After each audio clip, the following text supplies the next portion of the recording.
আসসালামু আলাইকুম এভরিওয়ান, মেঘবালিকা ভালোবাসা গল্পের 65 নাম্বার পার্ট নিয়ে চলে আসলাম। তো বেশি কথা না কয়ে চলুন গল্প শুরু করা যাক। না না, আমি বাসায় ফিরলে তোর মা দরজায় দাঁড়িয়ে থাকতো, বাতাস করতো। তোমার ছেলের বউ বাতাস করতে গিয়েছি বাবা, তুমি সেখানে কাবাবের হাড্ডি হতে যাচ্ছ। 5 মিনিট গড়ে বসে দাও যাও। রেদওয়ান রহমান ইভার দিকে তাকিয়ে বললেন, আমার মেয়ে কত বুদ্ধিমতী, আল্লাহ তোমার মন বরফ শীতল করে দিবে না দেখ মা। বলে তিনি রুমের দিকে ফিরে যান। সিনথিয়া দরজার পিছনে দাঁড়ায়, ভারী পাল্লা ঠেলিয়ে ভিতরে ঢুকে ইফরাত। সিনথিয়া লজ্জায় কুকড়ে যায়, দরজার পিছনে মেলিয়ে যায় যেন। ইফরাত পা ফেলেই ধীর গলায় বলে, বাইরে এসো, লুকাচ্ছ কেন? সিনথিয়া নিজের দিকে তাকায়, তাকে না দেখেই কি করে বলল সে তো লুকিয়ে আছে, তাহলে বুঝলো কি করে? ইফরাত দরজার ভারী পাল্লা টেনে সরায়।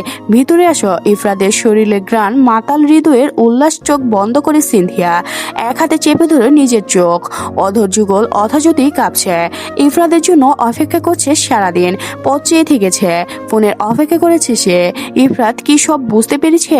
চোখ খিচে বন্ধ করে থাকে সিনথিয়া, যেন সমস্ত পৃথিবীর লজ্জা তার ওপর ঢেলে দেওয়া হয়েছে।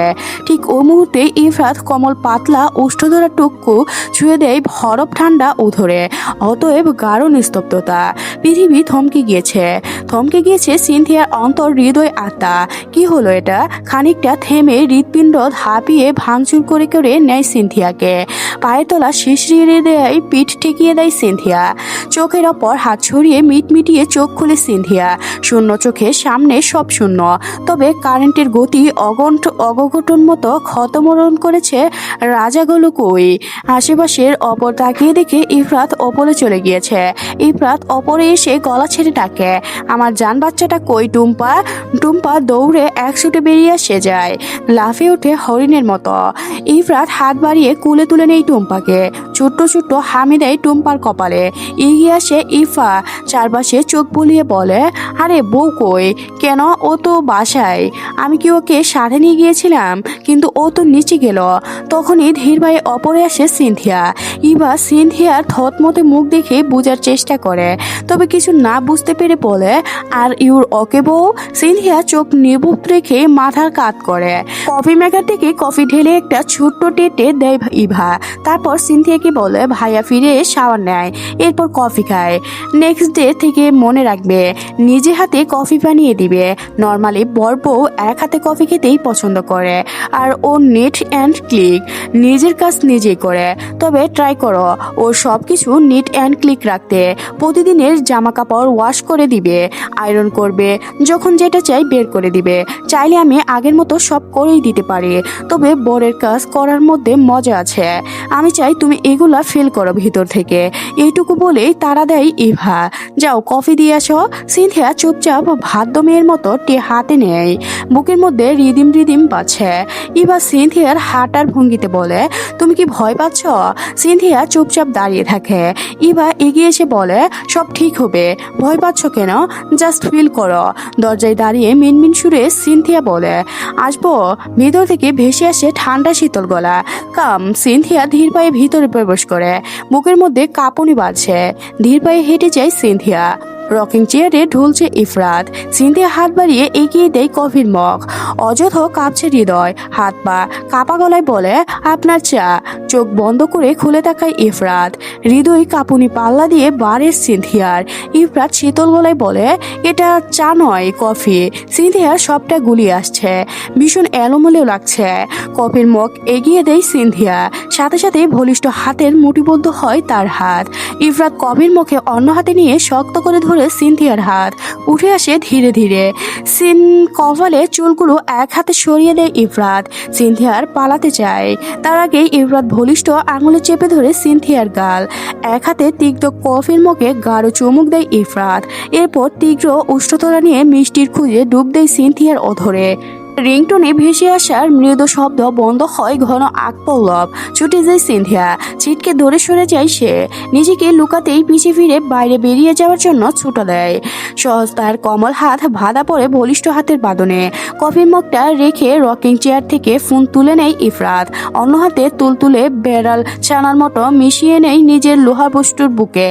অমোঘ প্রেমের আহ্বানে বন্ধ হয়ে যায় সিনথিয়ার ঘন কালো আখি পল্লব। লোহা শক্ত বুকের কমল তীক্ষ্ণ উষ্ণ ওমে নিজের শরীরে ছেলে দেয় সে।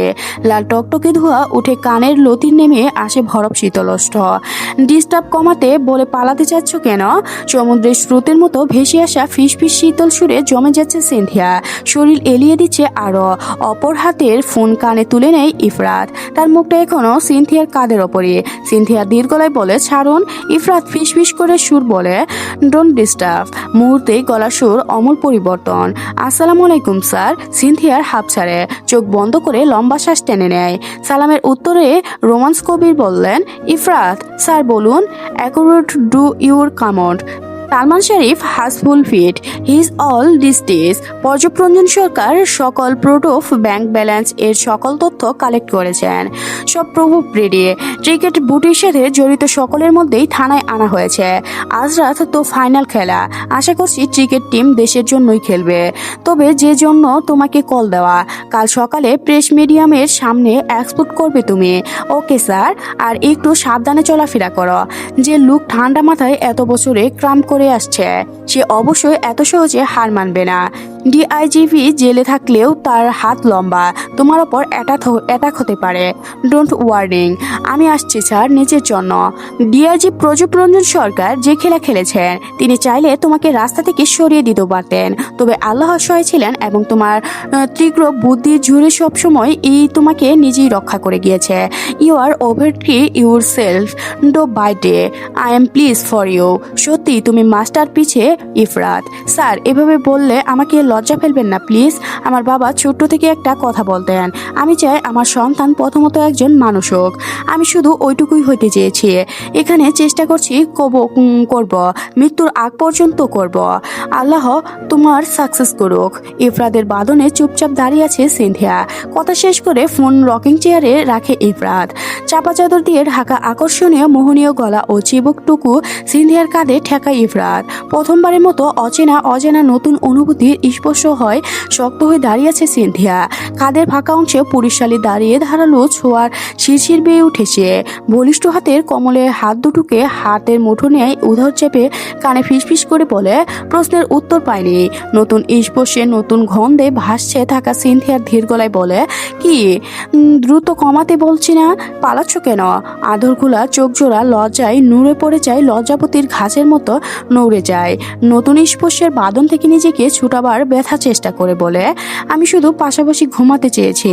এইটুকু দূরত্ব কমালেই হবে। আমার কাল্পনিক বিশালিত আবেগ ঘন মনের অধিকারিণী, বাস্তব জ্ঞানহীন ইমার্জেন্সি বউ কি কখনো বুঝবে একসাথে? এক গড়ে এক বিছানায় থেকে ডিস্টার্ব মেনটেন করা তার ম্যাচিওর বরের জন্য যুদ্ধের সমান। আবসা আলোয় ডুবে থাকা নিস্তব্ধ নীরব পরিবেশ। সিনথিয়ার হৃদয় যন্ত্রণার কাঁপন পাল্লা দিয়ে বাড়ছে। কমল ভালোবাসার বন্ধুত্বে জালের বাধা পেরিয়ে ডুবে থাকা সিনথিয়া মনের সাথে তলিয়ে ভাবে সে। একর কারণে দোলনাতে ঘুমাতে বলেছিল রাতে। সিনথিয়া চুপচাপ বলে, আজ থেকে তাহলে দোলনাতেই ঘুমাবো। ইফরাত হালকা করে প্রশান্ত করে উঠচূড়া। আমার উপস্থিতিতে তোমার রাজ্যে নামবে গাঢ় ঘুম, আর তোমার উপস্থিতিতে আমার লিস্টে যোগ হবে নির্ঘুম রাত। আমার জন্য কি আপনার ঘুমের প্রবলেম হচ্ছে? আমি তো বললাম বিছানায় ঘুমাবো না। আর গাদা কোথাকার। সিনথিয়া চোখ গোল গোল করে তাকায়। আপনি ভাবতে থাকেন তাহলে কি হলো? ফোনের রিংটোনের মৃদু শব্দ আবারও ছেদ ঘটে কথার মাঝে। ইফরাত সিনথিয়াকে ছেড়ে ফোনটা কানে তুলে নেয়। সিনথিয়া চুপচাপ দাঁড়িয়ে থাকে। মনে মনে ভাবে, ইফরাত কি রাগ করলো? কি রে, অনেকদিন পর নম্বর সেভ করা? ভাগ্যিস এই তুচ্ছ শোভা তোমার কন্টেন্ট লিস্টে থাকাটাই তো নর্মাল। ভালো আছো? মন খারাপ কেন? ইথিনিং সিরিয়াস? তুমি কি করে বুঝতে পারলে? কেউ তো এভাবে বুঝে না। এমন কিছু না, প্রজেশল অন্তত তাই অনেকটা বুঝতে পারে। আঙ্কেল কেমন আছেন? ভালো। ইফরাত উঠে যায় ব্যালকনির দিকে। সিনথিয়া ওভাবেই দাঁড়িয়ে থাকে। কি হয়েছে তার বলো? শুভার মনটা ভার, গলা থেকে কথা বের হচ্ছে না। হাতে টাকা পয়সা নেই। দাঁড় করে নেওয়া হয়েছে বাবার ওষুধ। সবচেয়ে পিওর রিং বিক্রি করে টাকা কোনো রকমে শুরু হয়েছে ভাইয়ের চিকিৎসা। তবে এইবার দম ফুরিয়ে আসছে, গলা ঠেকে আছে, কান্না ভারী দলা। তিক্ত অনুভূতিতে বুঝতে আছে গলা। করা, শুধু কাঁদতে পারছে না, চড়ে চড়ে ঠোঁটে ভিজিয়ে নেয় শুভা। শূন্যতাকে মান সম্মান সীমা পেরিয়ে বলে, কিছু টাকা দিতে পারবে? এতক্ষণের আটকে রাখা কান্নার ভারী দোলাটা ভেঙে ঝুরঝুর হয়ে বালির মতো পড়ে, উষ্ঠজোড়া হয়ে লাল টকটকে, কান থেকে ধোঁয়া উঠে অনবরত, বুকের মধ্যে ছাই চাপা দেওয়া আগুন ধাও ধাও করে উঠে জ্বলে উঠে। হসপিটালের করিডোরে দাঁড়িয়ে শুভা হাত কামড়ে ধরে ঠেকায় কান্নার আওয়াজ। ইফরাত ধীর গলায় বলে, কি হয়েছে বল? শুভা সাদা ছাদের দিকে মুখ করে কান্না গিলে ফেলে, চোখ দুটো মুছে বলে, দিতে পারলে বলো। দিতে পারবো তো, অবশ্যই দিব, তবে আমার তো জানা দরকার আমার ফ্রেন্ড কোনো প্রবলেমে পড়েছে। আমার ভাই সুমন গতকাল বাড়ি ফিরেনি, আজ শুনলাম হসপিটালে। ও বিষ খেয়েছে, অবস্থা ভালো না, টাকা লাগবে। আমার কাছে টাকাও নেই ইফরাত, আমাকে আগে বলিসনি কেন? ভীষণ একা লাগছে, অসহায় লাগছে। একটা মেয়ের জন্য কিছু কিছু সময় জীবনটা ভীষণ ভারী। আমি আসছি, ওয়েট, কষ্ট করে আসতে হবে না, টাকা দিতে পারলে দাও, অনলাইন মেসেজ, বেশি বুঝিস, আমি আসছি বলে ফোন রাখে ইফরাত।